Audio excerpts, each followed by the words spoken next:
Welcome to our channel. Today we how to subscribe to Typekit Legacy via Adobe Fonts for web branding step by step clearly.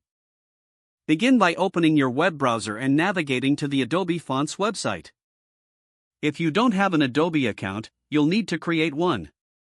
Click on the Sign In button at the top right corner of the page. Enter your Adobe ID and password, then click Sign In. Once you're logged in, locate the Browse Fonts section on the home page.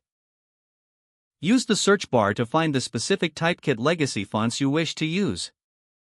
Click on the font you want to explore to view its details. To add the font to your collection, click the Activate Font button. You'll see a message confirming the font has been activated. Next, open your web project where you plan to use the font. To access your activated fonts, click on the My Library link in your account settings. In the My Library section, find and select the font you've just activated. Copy the provided embed code for the font. Now, go back to your web project's HTML or CSS file. Paste the embed code into the head section of your HTML document.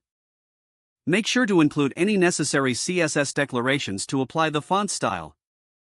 Save your changes to the HTML or CSS file. To verify, refresh your web project in the browser. Check that the Typekit Legacy font appears correctly. If the page does not load, refresh the browser or try again in a private or incognito window. Make sure you are using the correct email address, then retype it carefully to avoid small typos. If your password is not accepted, use the reset option and create a new strong password you can remember. Check your spam folder for verification or security emails, then complete any requested confirmation steps. Enable two-factor authentication if available to improve account security and reduce unauthorized access risk.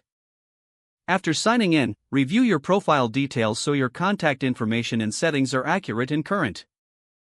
If you see an error message, note it down and try again after restarting your device and internet connection. Log out when you finish, especially on shared devices, to keep your account and payment information secure.